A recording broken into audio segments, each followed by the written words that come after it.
When something is subjective, it's a notation. Uh, it's a note about the reach that it has. There are some things that have very little reach, and there are some things that have really wide reach. Something that is subjective necessarily has really low reach. Subjective means that no one else can interrogate it, no one else can observe it, no one else can improve it. And essentially, if you have something that is subjective, um, there's it may have influence on the ways that you make decisions, but it doesn't have any other necessary external influences, or at least not any necessary external influences that are known. So if something is objective, to this extent, that means that it can be externally observed by other people. It can also be improved by other people, and the effects of it are very clear. It has an effect on certain things, so the effects can be investigated. That's another way of just saying that it can be observed by other people. It's all the same thing.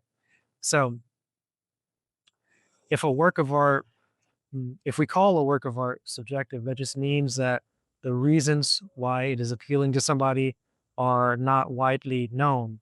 And the things that are causing the appeal are um, not having great influence on other things, or not having great predictable influence on other things, or noticeable influence. Maybe it may not be noticeable, maybe negligible influence on other things, or just maybe unpredictable influence on other things.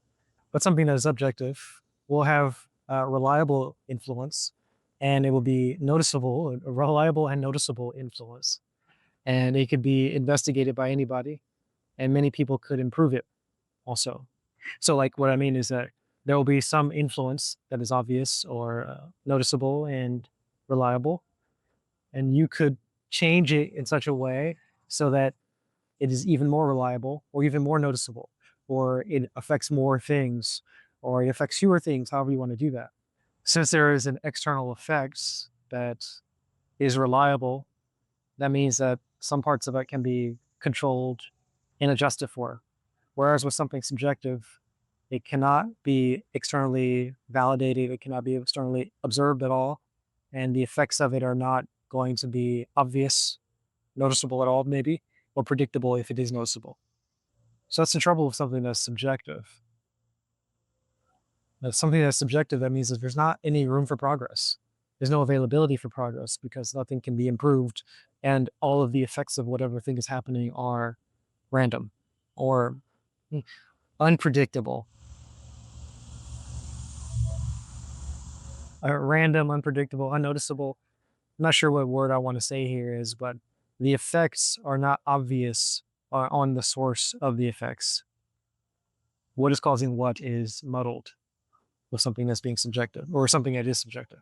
And so if you have a work of art that is mm, made in such a way that can't be improved, and only a certain group of people like it, but it's unpredictable to tell which of those people like it, and there's no way to make another work of art that's similar but better and has a stronger effect on the same people, or a stronger effect on more people, that is kind of the sense of what it means for a work of art to be subjective.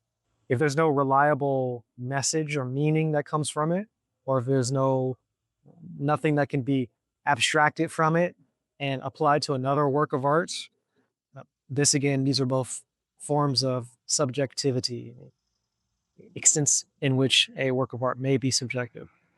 And the opposite will be that it could be more objective if there are ways to improve it, and to improve the effect for whatever group of people have the effect, or improve the effect in such a way that more people have the effect, or if it can be taken from one work of art and moved to another work of art, perhaps it could be improved in that other work of art. That's not necessary.